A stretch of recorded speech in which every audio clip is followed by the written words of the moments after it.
Saat ini Anda sedang mendengarkan Radio Era Baru.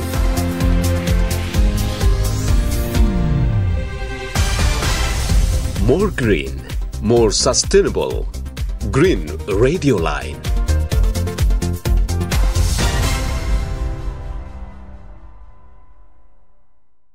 Halo sahabat Green, kembali lagi bersama kita Green Radio Line dan saat ini kamu menyaksikan Sahabat Puan yang mana hari ini nih kita kedatangan narasumber luar biasa Kak Elizabeth Lily dari Medan, nggak dari Pekanbaru, nggak dari Riau. Dan beliau adalah seorang founder dari iHomeschooling, direktur Kita Hebat, My Mama Kitchen, Mari Bergaya, usaha dengan dan juga usaha ini dilakukan juga bersamaan dengan pemberdayaan para disabilitas. Nah, topik kita kali ini adalah cerita baik tangan-tangan difabel menyelamatkan lingkungan. Jadi, dua isu ini akan beririsan nih selagi kita berbicara bersama Kak Lili. Sebelumnya saya mau mengucapkan sangat amat terima kasih untuk Kak Lili sudah berkenan hadir dan membagikan apa yang sedang dikerjakan di sana di Medan dan luar biasa sekali saya melihat ada banyak video dan juga campaign ya yang dilakukan Kak Lili bersama apa yang sedang dibangunnya itu kayak luar biasa banget. Ada banyak hal yang diupayakan dan mau saya hai dulu nih Kak Lili. Bagaimana kabarnya di sana Kak? Luar biasa Oke. ya. Nah, jadi kita mau ngasih sedikit nih apa ya brief di awal tentang bahwa setiap individu memiliki hak yang sama, kita tahu gitu. Dan termasuk juga penyandang disabilitas yang hampir luput dalam ruang publik, sayangnya. Nah, keterbatasan fisik banyak kemudian mendapatkan stigma para penyandang disabilitas yang kuat, yang mana sebagai penghambat bagi beberapa mereka untuk aktif di masyarakat, sehingga sulit bagi penyandang disabilitas untuk mendapatkan pekerjaan dan kesempatan untuk berekspresi seperti halnya individu-individu pada umumnya. Nah, dalam membantu menyelesaikan persoalan ini sendiri, Kak Lili, saya panggil Kak Lili atau Kak Elizabeth nih, kira-kira? Nah, bebas. Yang mana enaknya Lili ya, mungkin ya lebih singkat ya. Iya, boleh ya.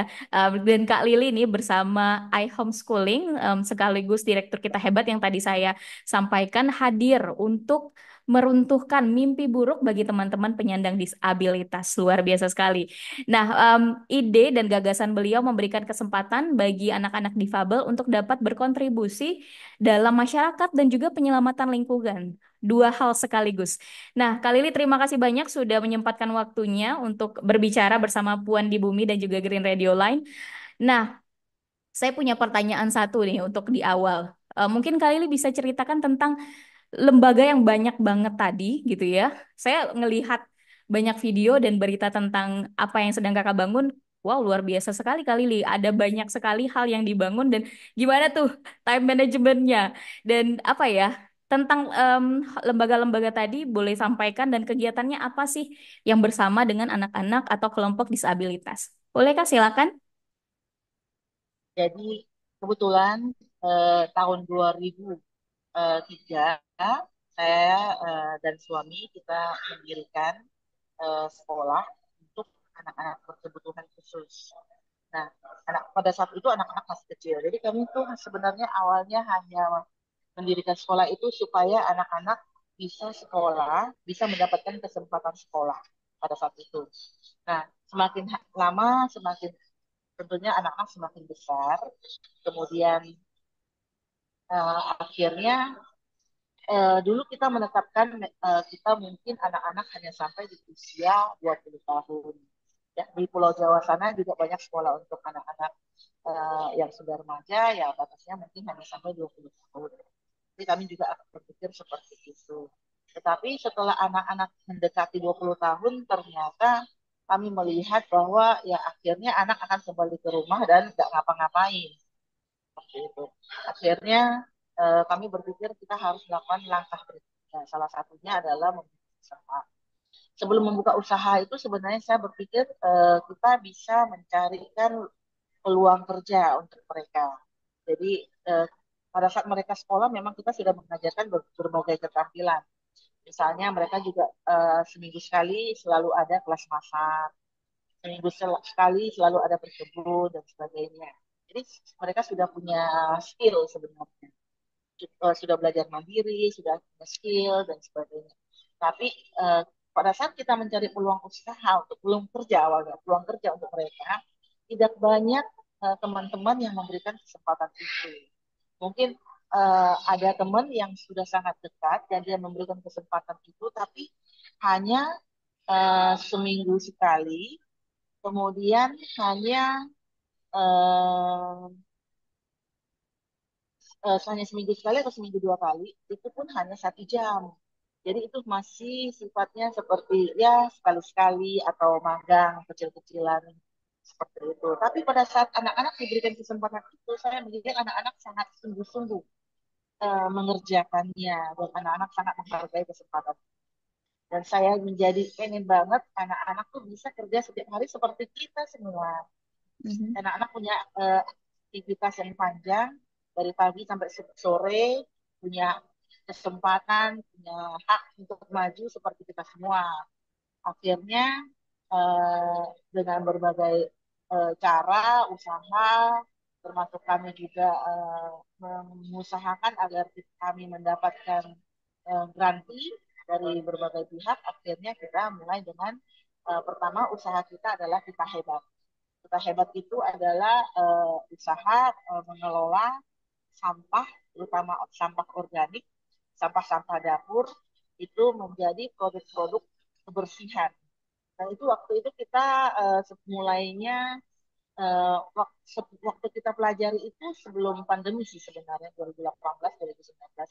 Tapi kita benar-benar fokus banget itu di tahun 2020 pada saat pandemi.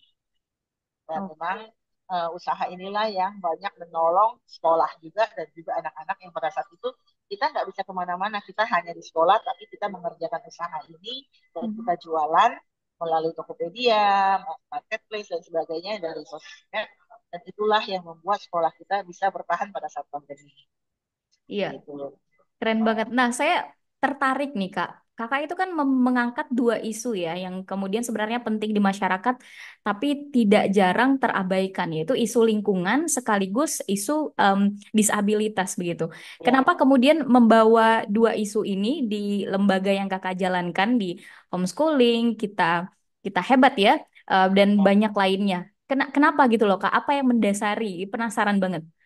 Nah, nah, kebetulan sekolah kita itu yang satu namanya iHomeschooling, itu adalah sekolah yang pertama. Setelah anak eh, udah banyak yang remaja, eh, nggak bisa lagi disatukan yang kecil sama yang besar. Akhirnya kita akan buka sekolah yang lain yang membawa anak-anak yang besar ke sekolah yang baru. Nah, pada saat itu kita mendapatkan tanah. Kita nyewa sebenarnya, tapi ya harganya harga saudara lah seperti itu. Yang punya juga salah satu kerabat dekat orang tua murid. Jadi tanah itu sangat luas, tapi nggak ada rumahnya. Jadi Mhm. akhirnya kita berpikir, oh kenapa kita nggak bangun sekolah alam saja? Dan juga itu bagus untuk anak-anak. Jadi mereka bisa berolahraga, mereka bisa bekerja atau belajar di alam terbuka. Mungkin mereka bahkan lebih sehat seperti itu. Dan akhirnya karena kami juga selain di sekolah, kita juga adalah salah satu relawan di Yayasan Buddha Ceci yang juga berpikir yang juga orientasinya ke lingkungan. Akhirnya anak-anak kami ajarin juga untuk menjauhi eh, sampah. Hmm, ada banyak sekali yang diupayakan gitu ya. Jadi dari em, apa ya mencoba mengetrain anak-anak untuk bisa berbagai skill di iHomeschooling. Kemudian ada Kita Hebat yang menjual produk-produk yang kemudian anak-anak buat dan juga My Mama Kitchen apakah salah satunya dan juga Mari Bergaya Kak kira-kira? Ya, benar. Jadi anak-anak kita yang sekarang sudah siap untuk bekerja itu kira-kira 30-an. Itu udah dewasa semua, minimal usianya 17-18 tahun, maksimal sekarang yang paling besar umur 32 tahun. Nah, nah, yang 32 tahun ini kalau di luar sana pasti sudah punya karir. Hmm. Jadi kan eh, nggak semua anak itu bisa atau suka membuat mengolah produk-produk kebersihan. Tapi ada juga yang suka dengan masak-masak seperti itu. Akhirnya kita memasukkan anak ke usaha-usaha itu sesuai dengan kemauan, bakat dan juga kemampuan mereka seperti itu. Wow, jadi memang melihat peluang dan juga keahlian dan ketertarikan anak-anak ya. Jadi usaha-usaha yang lain kemudian terbentuk begitu ya Kak ya. Ya benar. Nah seperti Mari Margaya juga itu Mhm. bahasa Batak, Mari Margaya artinya mari kita bergaya. Nah ini adalah produk fashion. Jadi Mhm. ada dompet, ada tas dan sebagainya. Nah ini untuk anak-anak kita baik pria maupun wanita. Jadi bukan cuma yang wanita, pria juga ada yang suka menjahit. Oh, oke, menarik sekali. Nah, dan yang mereka jahit adalah sebenarnya perca-perca yang mereka jahit menjadi dompet dan sebagainya. Jadi itu sampah juga sebenarnya. Mhm. Jadi memang pemanfaatan limbah kemudian dijadikan produk layak pakai begitu ya. Benar, ya. Wow, oke. Nah, mungkin ini pertanyaannya cukup besar, tapi kita pengen tahu nih, kira-kira apa sih mimpi yang ingin dicapai oleh semua hal yang kakak bangun saat ini di iHomeschooling, di Kita Hebat, Mama Kitchen, dan Mari Margaya? Ya, salah satu mimpi besar saya adalah saya pengen eh, di Indonesia, kita nggak usah mikir yang jauh-jauh dulu, di Indonesia eh, anak-anak seperti kita, anak-anak seperti anak kita ini, mereka punya kesempatan untuk bekerja sama seperti kita. Nah, untuk My Mama Kitchen khususnya kami sudah mengusahakan segala sesuatunya, semua surat-surat izin, misalnya ada halal, PRT, HAKI dan sebagainya kita udah usahakan, kita juga udah punya SOP dan sebagainya. Nah, nanti ke depannya kita sedang mengusahakan sistem franchise supaya teman-teman kita ya di Indonesia yang terketuk hatinya untuk membuka usaha kuliner dengan Mhm. memberdayakan mereka ya 50% 50% mungkin seperti yang kami lakukan juga 50% 50%. Jadi 50 tipikal 50 disabilitas ya bisa diusahakan di seluruh Indonesia dan anak-anak di seluruh Indonesia khususnya difabel bisa bekerja. Wow, Masya Allah. Semoga nanti tercapai mimpi besarnya Kak Mulia sekali. Nah, kita mau tayangkan sedikit nih video dari Kita Hebat. Em, jadi kita bertemu sebentar dengan anak-anak. Hang on.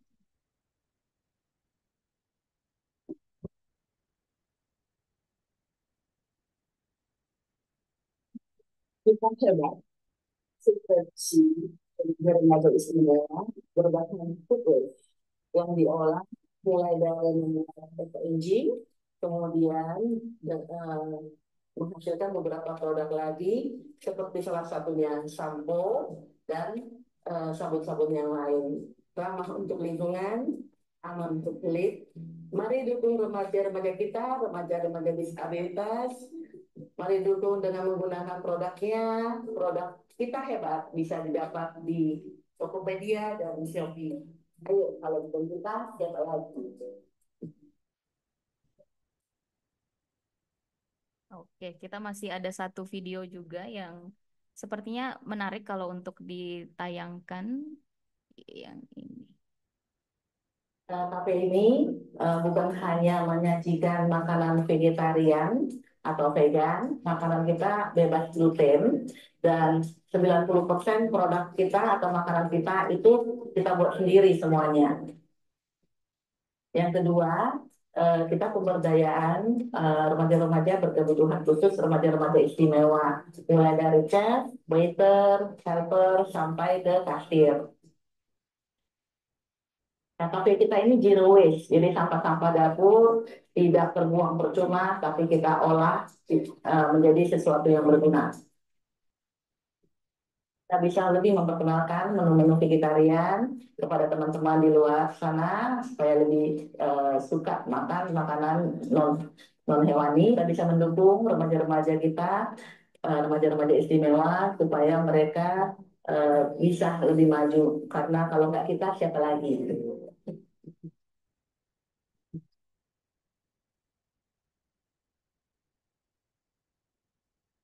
Oke, kalau nggak kita siapa lagi?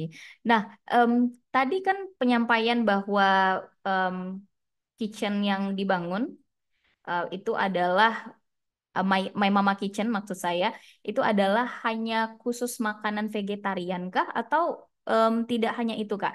Apakah ini khusus makanan vegan atau vegetarian karena juga dalam upaya penyelamatan bumi?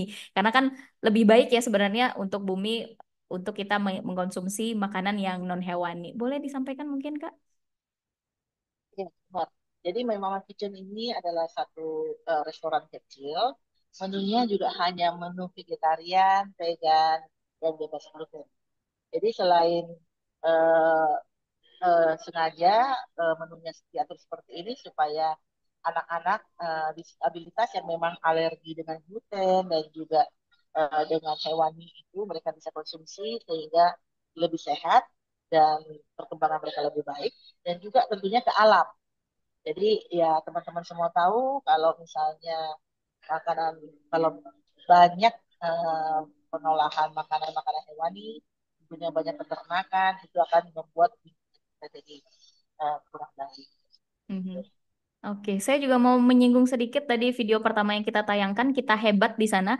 Ada banyak sekali pemanfaatan seperti yang sudah kita bahas, barang-barang limbah ya, yang biasanya terbuang kemudian dikembangkan menjadi produk layak jual. Seperti halnya mungkin tadi nggak ditayangkan, tapi ada ampas kedelai yang kemudian jadi pizza, kemudian jadi tempe dan susu soya. Dan di video tadi ditayangkan permen kulit jeruk dan ampas-ampas buah menjadi ekoenzim sebagai pupuk organik gitu ya. Mungkin bisa diceritakan nih awal permulaan kenapa akhirnya memanfaatkan barang-barang terbuang kemudian menjadi produk gitu, Kak. Karena kan sayang banget ya Kak, dengan food waste ini yang sebenarnya masih bisa dikelola. Kalau kita buang begitu aja, itu akhirnya kan menumpuk di TPA Mm. yang akhirnya ya jadi sia-sia aja. Sedangkan kita tahu bahwa makanan ini bahan-bahannya sebenarnya kalau diolah dengan baik, dengan bersih, itu masih bisa jadi makanan yang bergizi.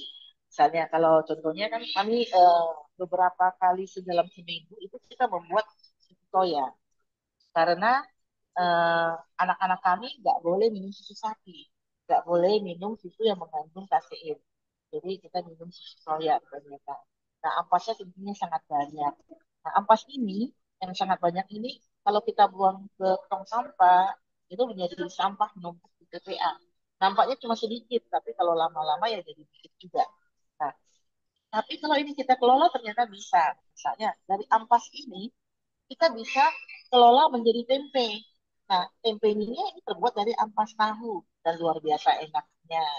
Nah, Kakak pengen coba, nanti saya kirim ke baru. Iya, iya, saya mau Kemudian, coba itu. Heeh. ya, kemudian dari ampas soya itu juga kita bisa buat pija. Nah, jadi anak-anak kita yang tidak boleh makan gluten, yang dari makanan-makanan dan tepung terigu, mereka tetap bisa menikmati pija yang dari ampas tahu, yang dari kacang kedelai berarti kan.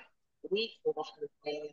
Dan kita juga menggunakan ampas tahu itu kita bisa buat nugget.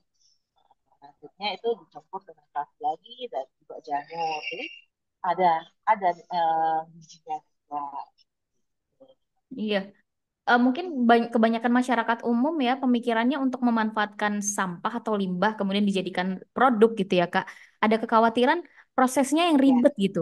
Tapi kita pengen tahu dong gimana yang dilakukan kita hebat dan iHomeschooling untuk mengajarkan anak-anak bagaimana cara memanfaatkan limbah kemudian menjadi sebuah produk gitu.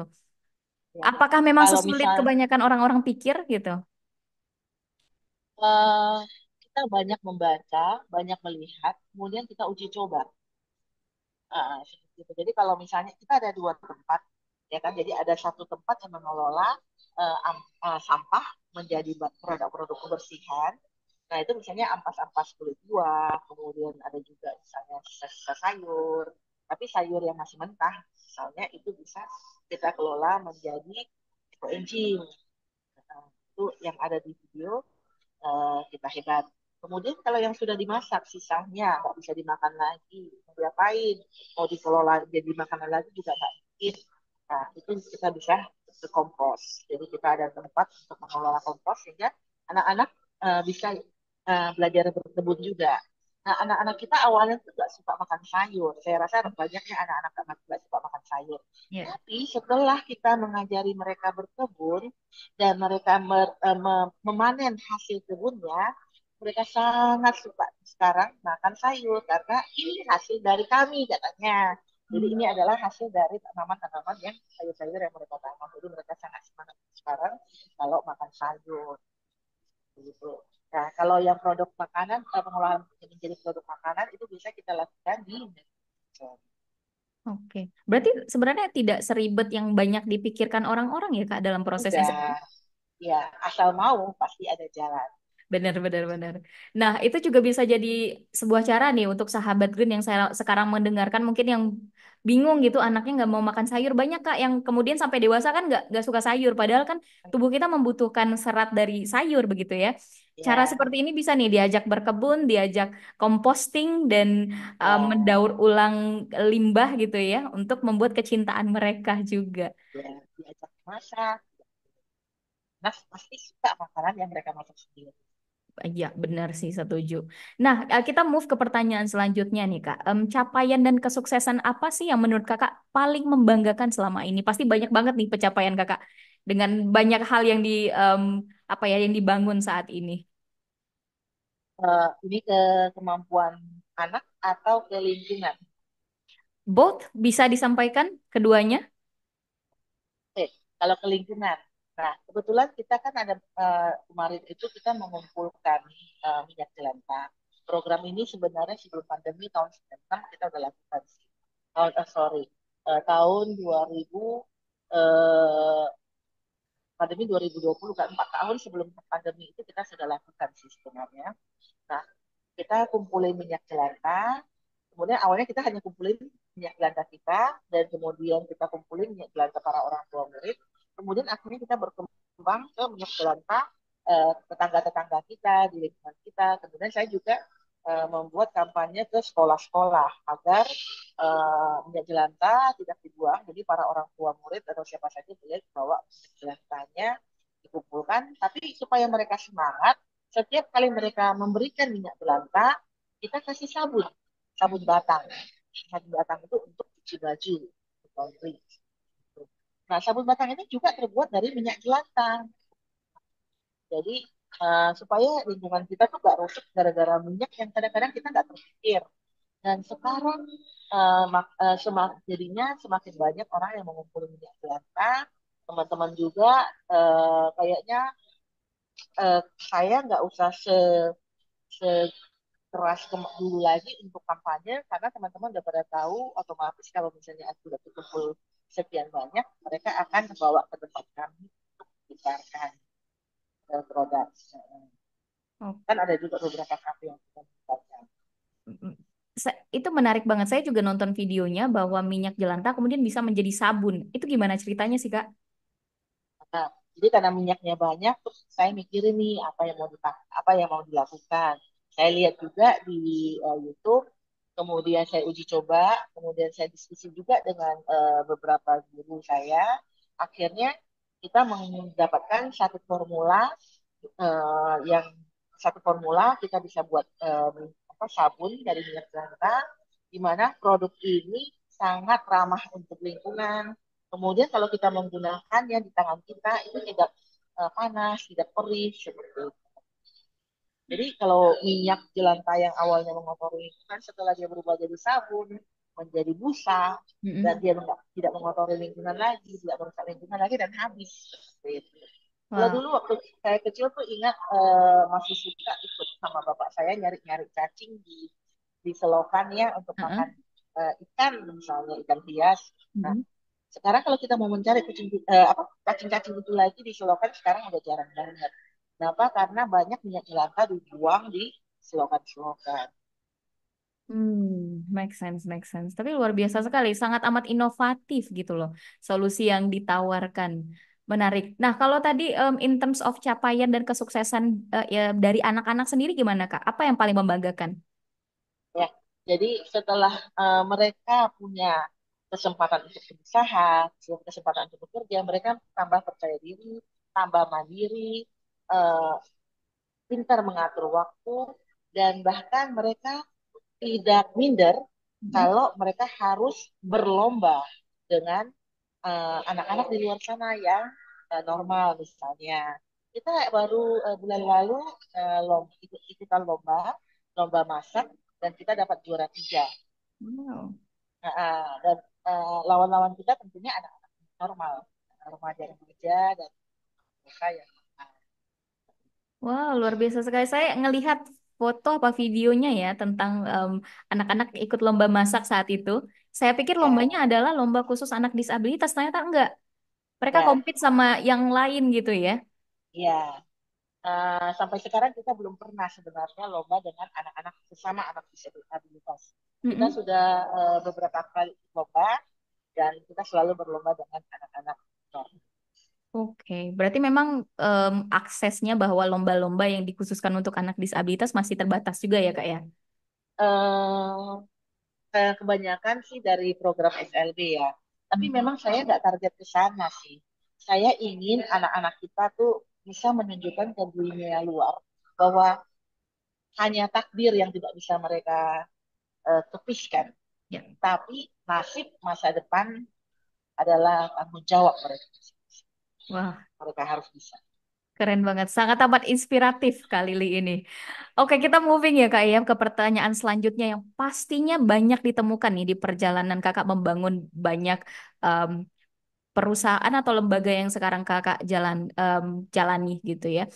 Tantangan apa sih Kak dan kesulitan yang dihadapi selama melaksanakan berbagai program yang dibangun gitu? Sebenarnya kalau namanya usaha, tantangan yang paling susah itu adalah segi permodalan, benar ya.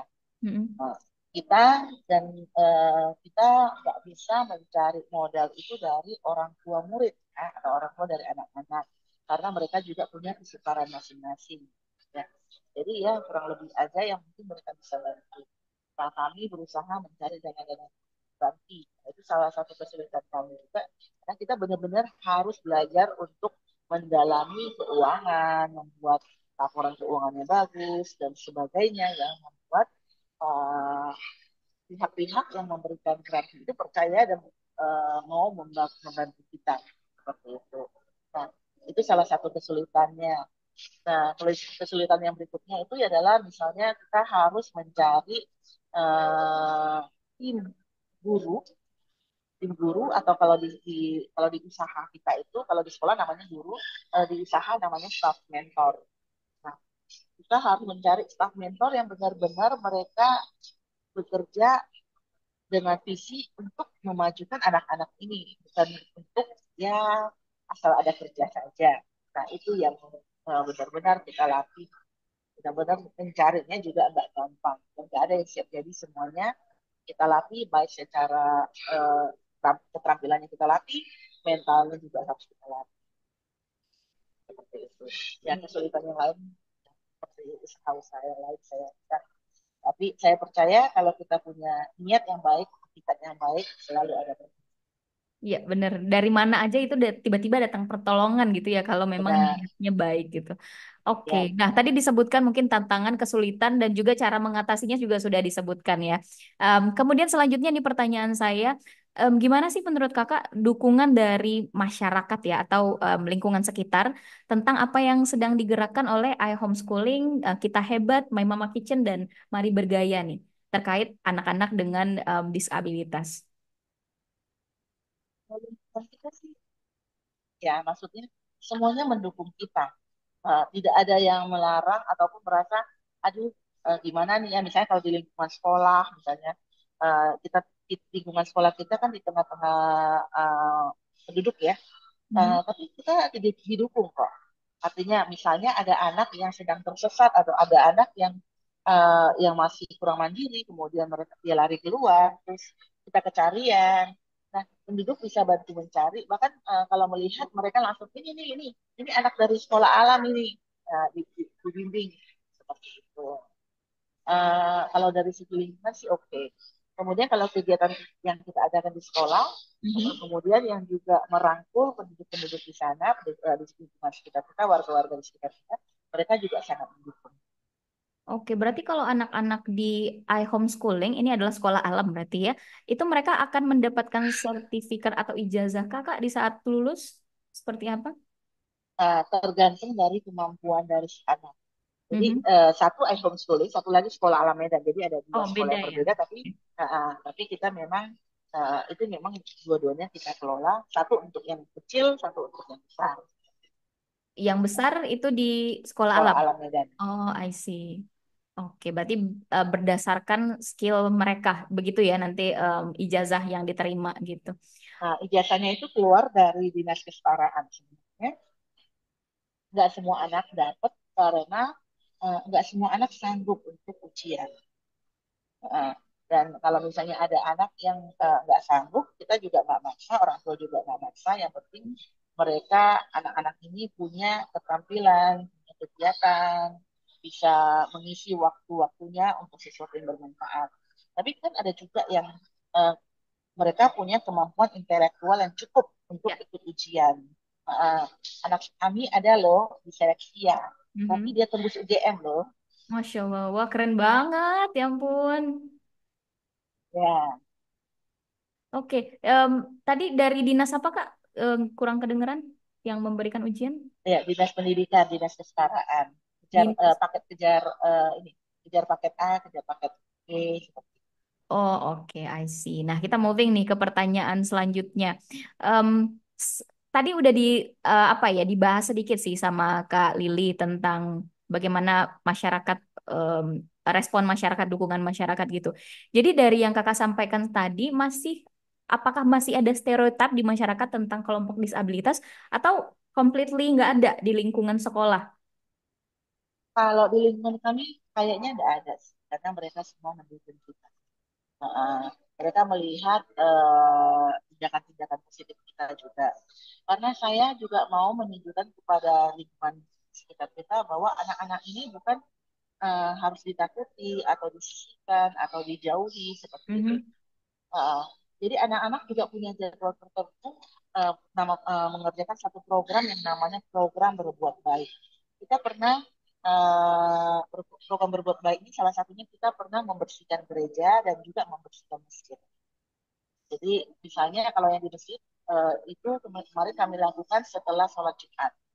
Jadi anak-anak yang ada yang bersihkan halaman tentunya kan kalau habis sholat Jumat kita ramai pasti sampah banyak mereka nyapu mereka bersihkan halamannya kemudian yang boleh masuk ke masjid mereka masuk ke masjid untuk itu ada salah satu program kita namanya program berbuat baik jadi saya katakan kita harus berbuat baik dan Wah, lingkungan kita juga melihat wah anak-anak itu ternyata baik ya iya. gitu, jadi mereka Kak Lili dan apa yang sedang Kak Lili inisiasi dan kembangkan ini sepertinya harus di copy paste ke banyak manusia-manusia lain deh. Kayaknya tempat lain perlu ada banyak Kak Lili ini ya. Em, Kalau di pesan kakak sendiri nih Kak, karena pasti di masyarakat ada banyak stereotip tentang kelompok disabilitas ya. Apa sih yang bisa kita bantu untuk merubah pola pikir masyarakat ini?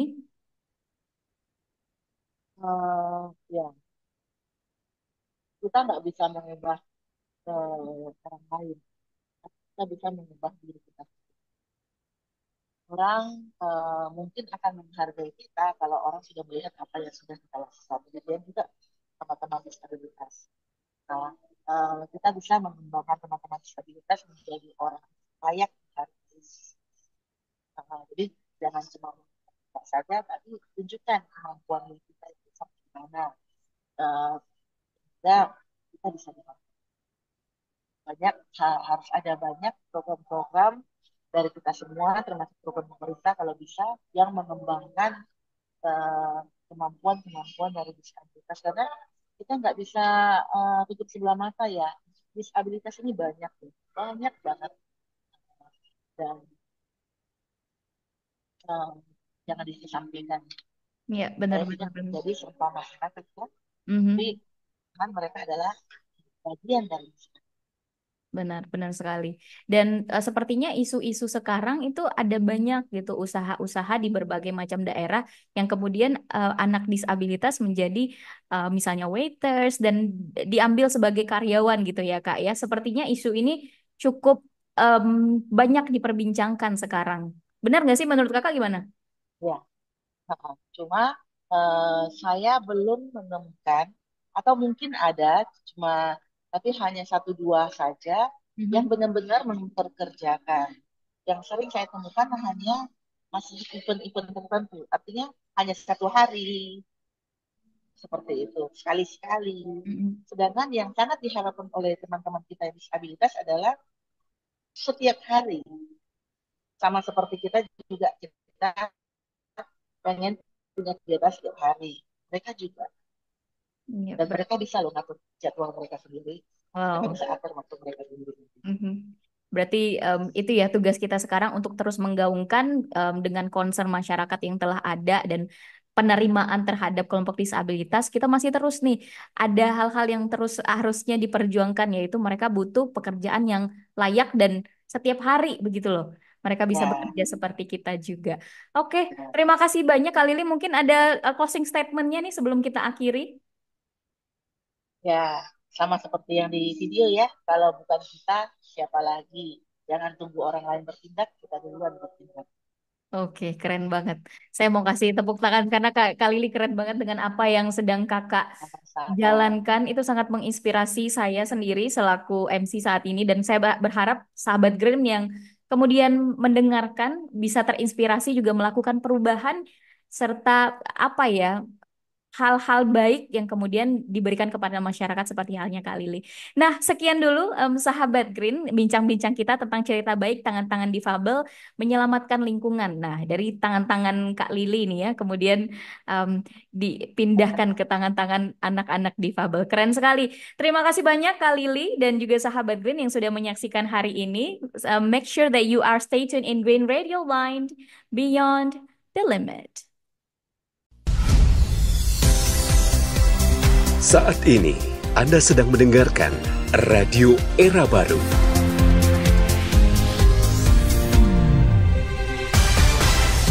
More green, more sustainable. Green Radio Line.